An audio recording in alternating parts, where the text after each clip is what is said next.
Middle class family में अक्सर यही होता है कि सेविंग्स सही से नहीं हो रही है, बजट निर्धारित नहीं है और यही उनकी सबसे बड़ी समस्या होती है। और इसी की वजह से उन्हें सेविंग्स कहाँ से करनी है ये पता नहीं चलता है। तो आज मैं अपने कुछ ऐसे टिप्स आप लोग से शेयर करने वाली हूँ जो मैंने फॉलो किया और उससे मुझे बहुत ज़्यादा ही फायदा मिला है। जरूरी नहीं है कि सेविंग्स का मतलब आपको पैसा दिखे, वो कुछ ऐसे रूप में भी दिखते हैं जो हमें समझ में नहीं आता है। तो चलिए आज की वीडियो को पूरा देखिए, एंजॉय कीजिए, अच्छा लगे तो एक लाइक जरूर कर देना। तो चलिए, मैं किचुमा ब्लॉग में आप लोग का स्वागत करती हूँ। आई होप आप लोग बहुत अच्छे होंगे, मैं भी बहुत अच्छी हूँ। और दिल से नमस्कार सभी को, प्यार भरा राधे राधे जी। तो आज का वॉइस थोड़ा सा दूसरा लग रहा हो क्योंकि मुझे है सर्दी हो गई है यहाँ पे। तो ये दोपहर का टाइम है, मैं रेडी भी हो गई हूँ और सारे कपड़ों में तुरपाई और हुक मैंने कर लिया है। और यहाँ पे जो मैं दिखा रही हूँ तो ये जो है 2 दिन का काम है जो मैं आप लोग से शेयर कर रही हूँ। इसके पिछले वीडियो में भी मैंने इसे सिलते हुए दिखाया था और ये उसके दूसरे दिन का ही रेडी किया हुआ ब्लाउज है। तो ये वट सावित्री का ब्लाउज था जो लोग ने सिलवाया और किसी को बाहर जाना है तो ये सब ऑर्डर जो है ना 1 महीना पहले ही मेरा लिया हुआ था। मेरे घर में गेस्ट आए हुए थे जैसे कि आप लोग को पता है, तो मैं काम नहीं कर पा रही थी, तो अभी फटाफट से काम जो है करके दे रहा है। तो चलिए आज के वीडियो को एंड कीजिएगा, लास्ट में आप लोग को देखने को मिलेगा ये कि मैंने कितना कम अर्निंग की है, वो सब आप लोग को मिल जाएगा। पहले ही बता दूं, ये ब्लाउज और जो ऑल्टरेशन का जो 2 कुर्ती है ये सब का काम करके मुझे 550 रुपये का बिल बना था। और वो 3 सूट अभी देखने को मिलेगा, उस 3 सूटों का मैंने अस्तर के साथ डिजाइन के साथ 1050 रुपये उसका हुआ था। एक कुर्ती का 350 मैंने मतलब डिमांड किया था। अब कस्टमर ने मुझे कितना दिया है वो भी आप लोग को नेक्स्ट वीडियो में मिल जाएगा। तो चलिए आज का वीडियो स्टार्ट कर लेते हैं। जैसे कि मैंने बताया आप लोगों को कि एक मिडिल क्लास की फैमिली जो होती है ना, जैसे मैं उसी फैमिली में हूँ इसलिए बता रही हूँ कि सबसे ज़्यादा समस्या बचत को लेकर होती है कि कैसे करें। तो सबसे पहले आप लोग बजट निर्धारित नहीं करते हैं। मैं आप लोग से यही कहूँगी कि मेरी वीडियो को पूरा एंड तक देखिएगा, स्किप कीजिएगा तो कुछ भी समझ में नहीं आने वाला है, क्योंकि मैं आज ऐसे खास टिप्स आप लोग से शेयर करने वाली हूँ जो आप लोग जानते हो पर फॉलो नहीं करते हो, ध्यान नहीं देते हो, नज़रअंदाज कर देते हो। तो चलिए आज की वीडियो से आप लोग ये चीज़ों को जान जाइएगा। तो देखिए फ्रेंड्स, आप लोग को भाई बजट तो बताती ही रहती हूँ हमेशा, तो आज मैं एक छोटा सा बता रही हूँ आप लोगों को। 1 हफ्ते का आपको एक वीकली प्लान लेना है। तो कहाँ लेना है? आपके किचन में आपको इस चीज़ को ध्यान देना है। देखिए, सुबह अगर आप उठते हो किसी भी टाइम में, खाली टाइम में आपको बैठ के एक प्लान करना है। 15 मिनट्स में टाइम देना है आपको और प्लान करना है कि पूरे हफ्ते में आप किस दिन क्या खाना बनाते हो। अब बहुत लोगों के घर में ऐसा भी है कि नहीं मुझे आज ये खाना है, नहीं मुझे वो खाना है। तो इस तरह से अगर आप करोगे तो क्या होगा कि थोड़ा बजट डिस्टर्ब होता है, लेकिन उसमें भी बजट कैसे सेट होगा वो भी बताऊंगी मैं। तो देखिए, सबसे पहले आपको 1 हफ्ते का बजट प्लान कर लेना होगा। मैंने भी किया है इसलिए उसका फ़ायदा है। बजट ना प्लान किया था और ये वीकली प्लानर नहीं बनाने के चलते हुआ यूँ था कि 1 महीने तक मेरे हस्बैंड जी रोज़ बताते थे कि हाँ ये बना लो वो बना लो, क्योंकि मुझे समझ में नहीं आता था। क्योंकि शादी के बाद जनरली हर चीज़ नया होता है तो समझ में नहीं आता है। तो ये हर घर की समस्या ही होती है। तो 1 महीने 2 महीने बीत गए, उसके बाद भी जब पूछूं तो अब तो जवाब उल्टा आता था कि यार रोज़ रोज़ क्या बताऊं, तुम्हें जो समझ में आता है बना लो। तो मैंने सोचा कि क्यों नहीं एक मतलब प्लान सोचते हैं कि इस दिन ये बनाते हैं, उस दिन एक चाट ही बना लेते हैं। तो मैंने देखो सैटरडे से स्टार्ट किया था, उस समय भी मुझे याद है। सैटरडे को खिचड़ी कंपलसरी रखती हूँ मैं, सैटरडे को खिचड़ी और दही रखती हूँ या कुछ भी हो गया, छाछ, ठीक है।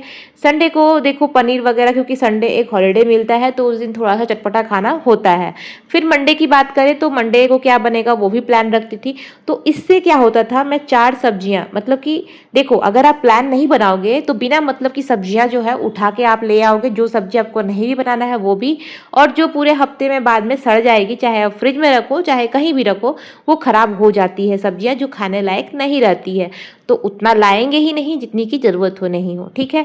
तो आप वीकली प्लान इस तरह से बनाओगे, किसी दिन छोले हो गए, किसी दिन सोयाबीन हो गया, किसी दिन फिर हरी सब्जियां, फिर आपने राजमा बना लिया, इस तरह से करके कभी मिक्स दाल बना लिया। तो इस तरह से अगर आप वीकली प्लान को बना के रखोगे तो मैं यही सोचती हूँ कि हर फैमिली इंजॉय करके खाएंगे और इस तरह से आपका जो है बजट भी निर्धारित रहेगा, ठीक है। दूसरी बात, आप लोग को मैं दूसरा टिप्स ये देना चाहूँगी, जब आप सब्जी लेने जाते हो तो कोशिश कीजिए कि आप मंडी से सब्जी लीजिए, लोकल मार्केट, मतलब लोकल में जो आपका हो वहीं। आप दूर जाने की कोशिश करोगे, आपका किराया वेस्ट होगा। और दूसरी बात ये कि लोकल में आप देखो, बोलते ना महंगा दुकान और फीका पकवान वाला बात हो जाता है, और हम लोग बड़ा बड़ा देख के जाते हैं और निकलता कुछ और है ना। तो लोकल से सब्जियां लेओगे तो ताज़ी मिलेंगी। और दूसरी बात क्या होगा, मंडी जो होती है वहाँ से सब्जियां थोड़ी सस्ती मिल जाती हैं, जिससे कि हमारा बजट निर्धारित रहता है। और आप लोकल से अगर सामान लेते हो तो सस्ती भी आती है। और देखो, हम जिस लोकेलिटी में रहते हैं वहाँ पे हर चीज़ जो भी हमारा लोकल में मिलता है ना, तो उससे क्या होता है, हमारा ट्रैवलिंग अलाउंस बचता है, किराया बच जाता है, ठीक है। जिससे कि हमें जितनी भी बचत हो जाए, 30 रुपये 40 रुपये जो भी बचत हो गई वो हमारी बचत में ही आता है। ज़रूरी नहीं है कि हर बचत हमें दिखे, है ना। तो कोशिश कीजिए कि लोकल में ही लेने की कोशिश कीजिए। अब अगर आप सोचोगे नहीं भाई मैं हाई फाई होकर के जाऊंगी मॉल में ख़रीदने के लिए, तो आप देखना वही सब्जियां कोई डिफरेंट नहीं होती है। बहुत लोगों का सोच होता है कि वो दुकान महंगा है ना, बहुत बड़ा दुकान है तो वहाँ पे अच्छी क्वालिटी की मिलेगी। भिंडी भिंडी होती है, चाहे आप लोकल मार्केट में लो, चाहे आप जाके किसी हाई फाई दुकान में लो, ठीक है। बजाय यही होगा कि भिंडी यहाँ 60 रुपये मिलेगी और उस दुकान में 80 रुपये मिलेगी या 100 रुपये मिलेगी। बस फ़र्क को आपको पहचानना है, पैसे कैसे बचाना है वो आपको ध्यान देना है। तो मतलब मैं कोशिश कर रही हूँ कि आप लोग को जो जो मैं फॉलो की हूँ वो समझाने का, उम्मीद करती हूँ आप लोग समझ भी रहे होंगे। नेक्स्ट टिप्स मेरा ये रहेगा कि जब भी आप बाहर निकलो तो पैसे अनिर्धारित ना लेके जाओ। मान लो कि आपके पर्स में 2-3 हज़ार रुपये हैं, तो आप पूरा उठा के मत ले जाओ, क्योंकि आप पूरा ले जाओगे तो आपके अंदर एक चीज़ रहेगा कि हाँ मेरे पास तो पूरे पैसे हैं, तो मैं डरने की कोई बात नहीं है, जितना मन करो उतना भर लो, अरे ये भी ले लो वो भी ले लो। मान लो किसी के साथ में गए हो तो भाई उसने वो लिया तो मैं भी ले लेते हैं, इसमें टेंशन की क्या बात है, पैसे तो है ना। पर किसी को दिखाने के चक्कर में अपने पॉकेट को ढीला नहीं करना चाहिए। उसके पास है, वो परचेज कर रहा है, हमारा बजट ढीला है तो हमें खुद को कंट्रोल खुद ही करना होगा। तो इन सब चीज़ों को भी फॉलो करना है। मेरे साथ भी ऐसा बहुत बार हुआ है, सामने वाले ने कहा है कि आप भी ले लो ना, मैं सीधा एक ही चीज़ कही हूँ, मुझे इसकी ज़रूरत नहीं है। कभी कभी तो मैंने ये भी कह दिया कि मुझे ये चीज़ पसंद ही नहीं है। पसंद होते हुए भी मैंने उसे अपने नापसंद में बदला है। क्यों? क्योंकि मुझे पता है मेरा बजट क्या है, मैं उसे खरीद सकती हूँ कि नहीं सकती हूँ, मैं उसे पहन सकती हूँ कि नहीं पहन सकती हूँ, मैं उसे खा सकती हूँ कि नहीं खा सकती हूँ, ये मुझे पता होना चाहिए। इसलिए हर महिला को इस चीज़ के बारे में पता होना चाहिए। अब इसका मतलब ये नहीं है कि आप भूखे पेट सो जाओ या पेट जला के रहो, ठीक है। सब्जी चावल भी खाना होता है, दाल चावल भी खाना होता है, नमक चावल भी खाना ही होता है। पेट भरना बहुत ज़रूरी है, ये तो ज़रूरी है। उसके साथ साथ सेविंग्स करना भी बहुत ज़रूरी है, क्योंकि हमारे संघर्ष के टाइम में, हमारे बच्चों के फ्यूचर भविष्य के टाइम में हमें कोई भी हेल्प करने वाला नहीं है। तो बस इन छोटी छोटी दिमाग और बातों को लगा करके ही आप आगे निकल सकते हो। पहले जब हम सब्जी खरीदते थे तो हमारा खर्च 50 रुपये था। क्या आज 50 रुपये में सब्जी मिल जाती है? नहीं, आज वही चीज़ 500 रुपये तक हम लोग को खर्च करना पड़ता है।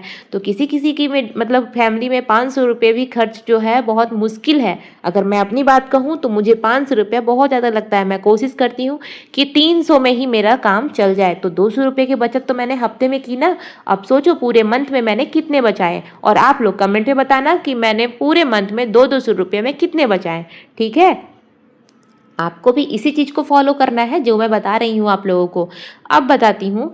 अब अगर आप पैसे गिनकर ले जाओगे, मैं ये भी नहीं कहूँगी एकदम आप गिन के ही ले जाओ, आपको एक अंदाज तो होगा कि हाँ मुझे 500 रुपये लेके जाना है, जिससे मुझे 300-400 में सब्जियां या जो भी सामान मैं खरीदने जा रहा हूँ मैं खरीद के लाऊंगा। कहीं भी जाने से 100-200 रुपये एक्स्ट्रा रखना ज़रूरी है, पर इतना भी एक्स्ट्रा मत रख लीजिए जिससे आपका बजट ढीला हो जाए और आपके हाथ खाली हो जाए।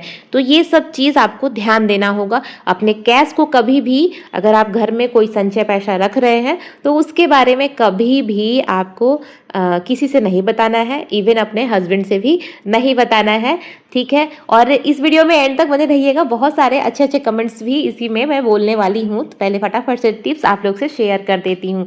नेक्स्ट टिप्स मेरा ये रहने वाला है कि हमारे जो दिनचर्या है, हर जगह हमें इलेक्ट्रिसिटी चाहिए ही चाहिए। बिना बिजली के हमारा कुछ नहीं होने वाला है और दिन पर दिन बिजली का बिल बहुत ज़्यादा हो रहा है। जो लोग अपने घर में रहते हैं उनके लिए तो सही है, लेकिन जो लोग रेंट में रहते हैं, जैसे मैं रहती हूँ, बाकी और भी बहुत लोग रेंट में रहते हैं, तो रेंट में रहने वालों के बिजली बिल बहुत ज़्यादा आते हैं। क्योंकि मेरा तो 10 रुपये यूनिट है, आप लोग का कितना कितना यूनिट है आप लोग ज़रूर मुझे कमेंट में बताना। तो आप सोच सकते हो कि कैसे इतना ज़्यादा सेव करना होता है। देखो किचन में फ्रिज है, मिक्सर है, ब्लेंडर है, बहुत सारी चीज़ें हैं। तो देखो लाइट तो ऑन करना ही पड़ेगा, है ना। सब कुछ चल जाएगा पर अंधेरे में तो नहीं रह सकते हैं, तो उसको करना है। फ्रिज ऑन रहेगा ही, ठीक है। अब रही मिक्सर की बात, तो मैं देखो हफ्ते से लेकर के 8 दिन भी चल जाते हैं कभी कभी, तो मैं एक ही बार मसाला पीस के रखती हूँ। अब एक का 5 फ़ायदा है। क्या फ़ायदा है बताती हूँ। इससे मसाले कम यूज़ होते हैं। कैसे? आप रोज़ अगर लहसुन अदरक किसी चीज़ के लिए बनाते हो, मसाला सब्जी के लिए, ज़्यादा आपका खर्चा होगा। अगर आप एक ही बार में थोड़ा सा जीरा, हरी मिर्ची और अदरक और लहसुन एक ही बार पीस के रख लोगे ना, थोड़ी थोड़ी क्वांटिटी में मिला करके, तो देखो थोड़ा थोड़ा मिलाओगे तो ज़्यादा हो जाएगा और वो ज़्यादा बहुत दिन तक चलेगा। इसका फ़ायदा बहुत है। इससे खराबी नहीं होता है, क्योंकि मैं फ्रिज मेरा पास है तो उसका भी तो फ़ायदा उठाना पड़ेगा ना। तो मैं मसाले को पीस करके एक ही बार फ्रिज में स्टोर कर लेती हूँ, जिससे कि आराम से 1 हफ्ते चल जाए। तो इससे क्या हुआ, मिक्सर मेरा एक बार चला, इलेक्ट्रिक बिल जो हुआ एक ही बार। अगर मैं रोज़ रोज़ मिक्सर ग्राइंडर चलाऊंगी तो इलेक्ट्रिक बिल भी तो बहुत ज़्यादा आएगा ना। बाकी चीज़ें चल ही रही हैं, उसमें भी उसको भी पेरते रहूँगी तो हो गया उसका भी, है ना। तो सेविंग्स करने का अपना एक तरीका होता है। इसमें फ़ायदा क्या क्या हुआ, इलेक्ट्रिक बिल बचा, ठीक है, मसाले का यूज़ कम हुआ। इससे हैवी ज़्यादा मसाला जो बहुत लोग खाते हैं और पेट खराब करते हैं, स्वस्थ नहीं रहते हैं, इससे ये भी बेनिफिट्स है, ठीक है। नेक्स्ट वीडियो में ज़रूर बता दूंगी आप लोगों को। अब रहा बिना मतलब का पंखा चल रहा है, एक लोग बैठे हुए वहीं पंखा चल रहा है। अगर आप लोग दोपहर के टाइम में एक ही जगह रहते हो तो इससे भी अच्छा खासा मनी शेविंग हो जाता है, ठीक है। नेक्स्ट है एलपीजी, जो हम जिस पे निर्धारित मतलब जिस पे हम पूरा झुके हुए हैं। अगर एलपीजी ना हो तो खाना नहीं मिलने वाला है, क्योंकि गैस नहीं रहेगा तो हम खाना कहाँ बनाएंगे। तो देखिए एलपीजी भी है जो दिन पर दिन महंगा होते जा रहा है, अब उसी में बनाना है। हम बाहर सिटी में रहने वाले कहाँ से लाएंगे गोबर और वो गंडा वगैरह की उसमें हम चूल्हा बनाएंगे, है ना। वो पॉसिबल तो है नहीं। अगर पॉसिबल होता भी तो कर लेते, लेकिन मकान मालिक नहीं करने देंगे, बोलेंगे रूम काला हो जाएगा, ऐसा है वैसा है, बहुत सारी समस्याएं होती हैं जो लोग रेंट में रहते हैं, बाहर रहते हैं। तो देखो आपको गैस में जैसे बना रहे हो तो आप कुकर का ज़्यादा यूज़ करना। आप मेरी वीडियोज़ में देखते हो कि मैं कुकर ज़्यादा यूज़ करती हूँ, तो कुकर में ही आप सब्जियों बनाने की कोशिश करो। ज़्यादातर छोले हो गए, मटर हो गए, राजमा हो गए, आप कुकर में बनाओ, आपका गैस भी सेव होगा। अगर आप बहुत सारे फैमिली में भी बड़े लोग होते हैं, कहते हैं नहीं मैं कुकर का खाना नहीं खाऊंगा, तो आप खाना जो है ढक के बनाइए। बड़ी फैमिली है, एक ही बार बना लीजिए तो ज़्यादा अच्छा होगा, क्योंकि आपको सेव करना है, बचाना आपको है, तो दिमाग आपको लगाना होगा कि क्या क्या सेव करना चाहिए आप लोगों को, है ना। एक डायरी एक पेन जरूर रखिए जिसमें आप अपना जो वीकली प्लान बना रहे हो वो रखें, जिससे कि आपको पता चलेगा कि क्या चीज़ आपके घर में है, क्या नहीं है, और कितना लाना है और कितने से आपका चल जाएगा। 1 हफ्ते ये प्लान बनाओगे, उसके बाद दूसरे हफ्ते में ऑटोमेटिक वो दिमाग में सेट होगा, और सेट होने के बाद आपको उस चीज़ की ज़रूरत नहीं पड़ेगी। जैसे कि आप लोग सोचते हो ना कि हमें ये करना है, हमें ये भी ले आते हैं, वो भी ले आते हैं, और सब बर्बाद होता है, वो चीज़ की ज़रूरत नहीं पड़ने वाली रहेगी आप लोगों को। चलिए अब हम आप लोगों को एक टिप्स और बता देते हैं। जैसे कि आप लोग सोच रहे होंगे इन सब में सेविंग कहाँ है। ज़रूरी नहीं है कि बचत आप लोग को पैसे में दिखे। अभी जो गैस जो है, आपने रोज़ 10 रुपया ही बचाया तो महीने का 300 रुपया हो गया। अब 300 रुपये में कितने किलो गैस आएंगे, और वो गैस कितने दिन किसका चलता है वो ज़रूर कमेंट में बताना। क्योंकि मेरा गैस जो है वो 10 किलो का है, और मेरा गैस एक महीने 25 दिन से 20 दिन जाता है, उससे कम कभी नहीं होता है। तो ये मेरी अपनी सेविंग्स अपने बताई। आप लोग अपने कमेंट करके बताना कि आप लोग की ये गैस जो है 14 किलो का भी आता है, आप लोग को कितने दिन चलता है। चलिए अब बारी है कमेंट्स की। तो अंजुलता जी है जो उन्होंने कमेंट किया, मेरे पति सरकारी नौकरी करते हैं लेकिन मुझे पैसे नहीं देते हैं, मैं परेशान हूँ। सिस्टर परेशान मत होइए, परेशानी हर चीज़ का हल नहीं होता है। वो आपको हाथ खर्च तो ज़रूर देते हैं, आप उन हाथ खर्च को जमा करके उन्हें दिखाइए कि आप भी सेविंग्स कर सकते हो, फिर देखना वो भी आपको पैसा देना स्टार्ट कर लेंगे। नेक्स्ट का मेन है गोहिल ध्रुमिल का, मैं बड़ौदा में ही रहती हूँ दीदी, आपका वीडियो से मुझे बहुत मोटिवेशन मिलता है, thank you. Thank you so much कि आपने मुझे इस काबिल समझा, और इस तरह की वीडियोस मैं आप लोग को लिए लाते रहूँगी और मोटिवेट करूँगी। योशिता जी ने कहा है very nice video, thank you. Hey Chhotu toons जो है लिखी है, सही कह रही हैं, ऐसा मेरे और मेरे हस्बैंड के साथ होता है। जब भी पैसे लेते हैं तो लोग देते नहीं है। तो हाँ, कभी कभी होता है, उन्हें लगता है घर की मुर्गी दाल बराबर, मतलब अपनी खेती है तो क्या ही, उन्हें लगता है उन्हीं के पैसे ने हमें रख लिए हैं तो उन्हें वापस क्यों करना है, इसीलिए बताना नहीं है, उधारी की तरह देना है, उधारी की तरह वापस करना है ना। तो इस तरह का कुछ कुछ कमेंट है। माई लाइफ शॉर्ट्स जो है उन्होंने कमेंट किया है एसआईपी के बारे में और कुछ बताना। जी जी ज़रूर, ये वीडियो बहुत ही एंड होने वाला है, इसलिए नेक्स्ट वीडियो में आप लोगों को एसआईपी के बारे में ज़रूर बताऊंगी। आज मैंने इतने ही कमेंट को आंसर दिया है, नेक्स्ट वीडियो में सभी का कमेंट आंसर करूंगी। यहाँ पे देखिए मैंने 550 रुपये कमाए थे, जो मैंने अपने भगवान जी के पास रख दिया है, और ये शाम का टाइम है जब मैं पढ़ा रही हूँ। आई होप आप लोग को मेरा टिप्स, मेरा ब्लॉग अच्छा लगा होगा तो एक लाइक, एक प्यारा सा कमेंट और एक सब्सक्राइब कर देना। मिलते हैं नेक्स्ट वीडियो में, अभी के Tata, thanks for watching, Radhe Radhe.